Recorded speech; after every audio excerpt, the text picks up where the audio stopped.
নমস্কাৰ সকলোকে মোৰ এটা নতুন ব্লগত আপোনালোক সকলোকে স্বাগতম জনাইছো। এতিয়া আমি আহিছো হাঁহ ধৰিবৰ বাবে। সকলোৱে বোলে হাঁহ খায়। ইফালে এজনী সোমাই আছে হাঁহৰ গঁৰালত। ইফালে ধৰিলো হাঁহ এটা।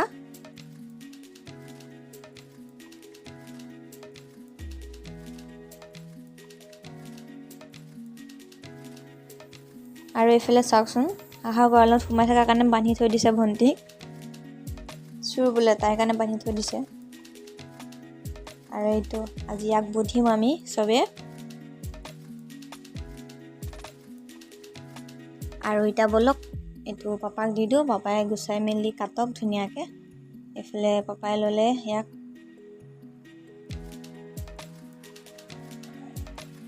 আৰু এইফালে আমি আনিলোঁ কলপাত কাটি, কাৰণ গুচাব লাগিব যিহেতু পাখিখিনি। আৰু এইফালে পাপাই ইয়াক মাৰি কৰি গৰম পানীত তিয়াই লৈছে অলপ টাইম, তেতিয়া ধুনীয়াকৈ ছালটো গুচিব, মানে নোমখিনি গুচিব। এয়া দেখিব পাইছে পুৰা ধুনীয়াকৈ তিয়াই ল'লে গৰম পানীত, উতলা গৰম পানীত। ধোঁৱা ওলাই আছে দেখিছেনে?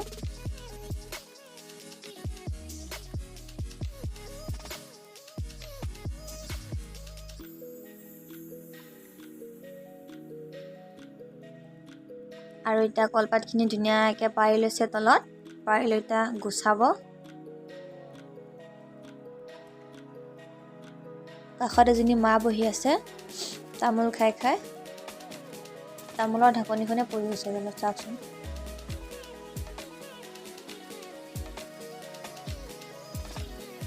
আৰু এইফালে হাঁহটোক চাবৰ কাৰণে কলিজাও পালেহি আইতাকৰ কোচত।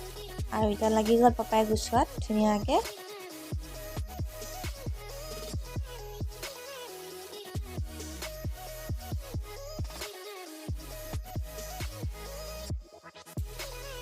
এইটো গুচোৱা হৈছেগৈ মোটামুটি।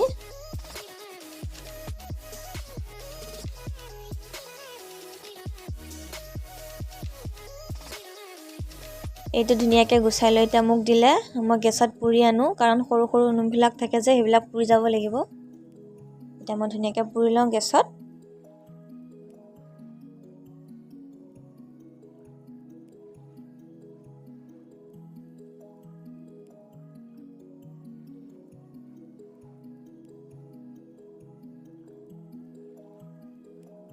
ধুনীয়াকৈ হাঁহটো পুৰি লৈছোঁ এতিয়া, সৰু সৰু নোমখিনি।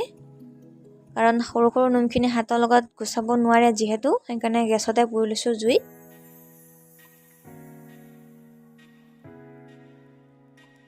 এতিয়া এইটো পুৰা হৈ গৈছে। এতিয়া দি দিলোঁ পাপাক। পাপাই ধুনীয়াকৈ কাটি বাচি লওক। তাৰপিছত দেখুৱাইছোঁ আগলৈ বলক। এইখিনি হৈ গ'ল কাটি। এতিয়া আহিলোঁ ভিতৰলৈ। এইফালে ভণ্টিয়ে আলু গুচাই আছে আৰু পাপাই কোমোৰা গুচাই আছে। কোমোৰা আৰু হাঁহ বনাব বোলে আজি, সেইকাৰণে চবে কামে কামে লাগি গৈছে। আৰু মই ধুনীয়াকৈ আৰাম কৰি কৰি ভিডিঅ' বনাই আছোঁ। আৰু এইফালে আহিলোঁ আমি এতিয়া পাকঘৰত। এইখিনি মাংসখিনি আধা কেজি মান নে 1 কেজি মানে হ'ব চাগে। আৰু এইফালে তেল বহাই দিলে। আজি বোলে ভণ্টিয়ে বনাব, মোৰ 2 নম্বৰ ভণ্টিজনীয়ে। এইফালে বহাই দিলে তেল তাই। দি লৈ পিঁয়াজ ভাজি আছে। দেখিছেনে পিঁয়াজ ভাজাৰ মাজতে ঠেং দুটা দি দিছে। পাপাই খাই বোলে হাঁহৰ ঠেং দুটা। আৰু আদা নহৰু পেষ্ট, জালুক জিৰা এইবিলাকৰ পেষ্ট দিছে। দিলে ধুনীয়াকৈ ভাজি ল'ব এতিয়া।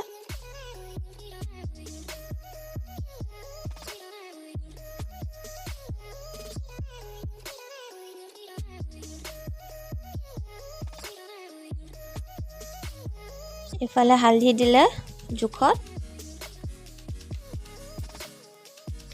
দিলে ধুনীয়াকৈ লৰাই লৈছে।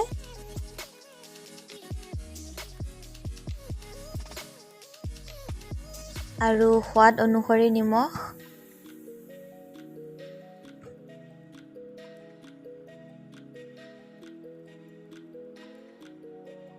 আৰু গৰম মছলাটো এতিয়াই দি দিছে, কাৰণ হাঁহৰ মাংসটো অলপ গোন্ধাই যে, সেইকাৰণে এতিয়াই দি দিছে। তেতিয়াহে ভালকৈ সোমাব ভিতৰলৈ গোন্ধটো। 5 টকীয়া পেকেট গোটেইটোৱে দি দিছে।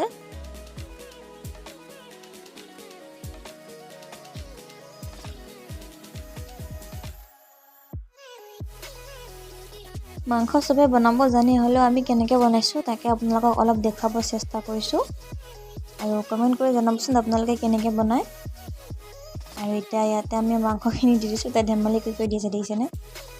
এতিয়া গোটেইখিনি ঢালি দিলোঁ ইয়াতে মাংসখিনি। তেনেকৈ ঢালি পেলাই ভাজি লওঁ। ইয়াতে এপিচ থাকিয়ে গৈছে দেখিছেনে। এতিয়া ধুনীয়াকৈ লৰাই কৰি মছলাখিনি মিলাই ল'ম আমি।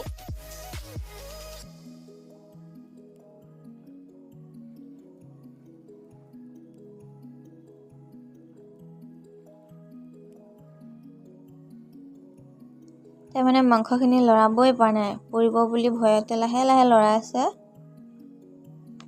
এতিয়া ধুই লৈছে ধুনীয়াকৈ কেৰাহীটো। তাৰপিছত এতিয়া লৰালে, এতিয়া মিলিলে গোটেইখিনি মছলা। আৰু এইফালে কলেজাক চাওকচোন, এইয়া বেয়া পোৱালিকেইটাক, বেয়া মানে ছাগলী পোৱালিকেইটাক মাতি আছে। তাই বেয়া পোৱালি বুলি কয় যে, সেইকাৰণে মোৰো ওলাই গৈছে বেয়া পোৱালি বুলি। ইমান ভাল পায় ছাগলী বুলি ক'লে। এসপ্তাহমান হৈছেহে পোৱালিকেইটা ওলোৱা। তাই তাৰ লগতে খেলি থাকে খালি। এইফালে এতিয়া আমি ইয়াত কোমোৰা আৰু আলুখিনি দি দিম ধুনীয়াকৈ, নহ'লে নিসিজিব পাছত। তাত দিলে মিলাই দিছোঁ মাংসখিনিৰ লগত।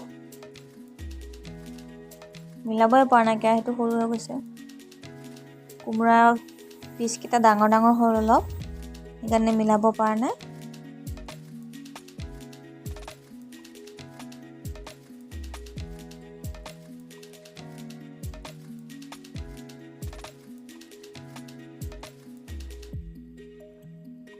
অলপ টাইম এইখিনি ঢাকি থওঁ।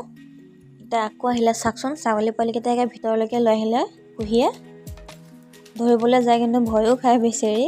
এয়া ভয়ো খায়, আকৌ ধৰিব যায়। এনেকৈ খেলি থাকে গোটেই দিনটো।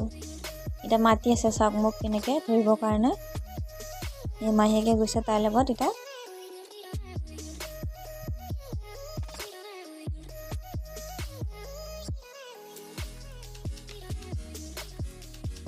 এতিয়া আকৌ আহিলোঁ এপাক চাবৰ কাৰণে। এয়া সিজি গ'ল এতিয়া চাওক ধুনীয়াকৈ লৰাব পাৰিছোঁ এতিয়া। আৰু চাওকচোন মাংসখিনিৰ পৰা ইমান তেল ওলাইছে। আমি কমাই দিছিলোঁ তেল, কিন্তু হাঁহটোৰ পৰা ওলাইছে।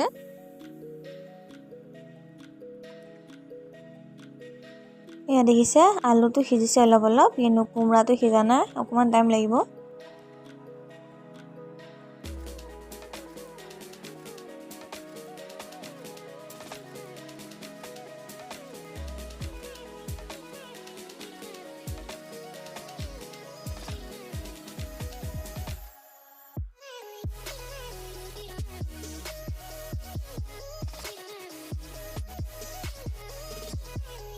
ইফালে কুকাৰত পানী গৰমাই থৈ দিছোঁ। হাঁহখিনি কুকাৰতে দি পেলাই তাত 3টা চিটি মাৰিব লাগিব, তেতিয়াহে ধুনীয়াকৈ সিজিব। কাৰণ অলপ লিকতা হয় যিহেতু হাঁহৰ মাংস।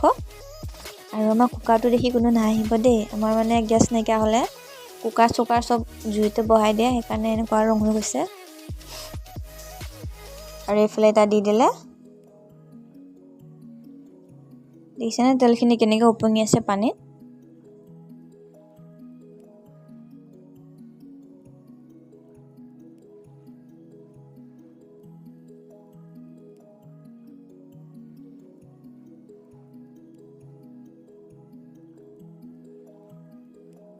আৰু আমাৰ এটা কথা যে কিনা মাংস হওক বা ঘৰৰ মাংস হওক, লেগ পিচ দুটা থাকিবই।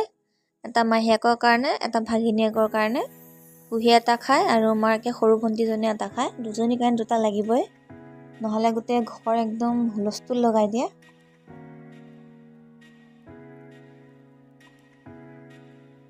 এইফালে আমাৰ হৈ গ'ল। বাকী দুটুকুৰমান থৈছে কেৰাহীত, সেইকেইডাল ফ্ৰাই কৰি খাব ভণ্টিয়ে। এতিয়া দেখিছেনে জলকীয়া দি ধুনীয়াকৈ ফ্ৰাই কৰি লৈছে খাবৰ কাৰণে।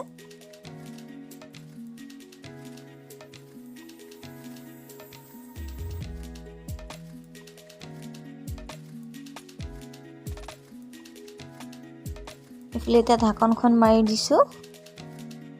কুকাৰটো বেলেগ, ঢাকনখনো বেলেগ, সেইকাৰণে ৰং দুটা নিমিলে। আৰু এইফালে কুকাৰৰ পৰা নমাই পেলাই কেৰাহীত আকৌ বাকি দিছোঁ পানীখিনি শুক যাবৰ কাৰণে। কালাৰটো অলপ কিবা বেলেগ আহিছে, হালধি কম হ'ল কাৰণে। পাছত জলকীয়া পাউডাৰ দিলে ভাল হ'ব আৰু ৰংটো। আৰু এইফালে ইয়া আমাৰ হৈ গ'ল। ভাত বাঢ়িছোঁ আমি খাবৰ কাৰণে, গোটেইখিনি একেলগে খাম। আজি দাদাৰ ল'ৰা ছোৱালী দুটাও আহিছে সেইফালে কুহিয়ে মাজত বহি লৈছে তাই ভাতৰ কিবা এখন লৈ থালিখন লৈ এয়া লেগ পিচটোহে উঠাই একেবাৰে আগতে তাই আৰু দেখিছেনে আমাৰ চব্জি কালাৰ বেলেগ হৈ গ'ল মই কোৱা নাছিলোঁ নে ৰেড চিলি পাউডাৰ দিলে কালাৰটো চেঞ্জ হৈ যাব বুলি আৰু এয়া চাওক দেখাই আছে কুহিয়ে দেখাই খাই আছে আৰু আজিলৈ ইমানেই আছিলে যদি ভাল পালে প্লিজ লাইক এটা কৰি দিব আৰু কমেণ্ট এটা কৰি জনাব কেনেকুৱা হ'ল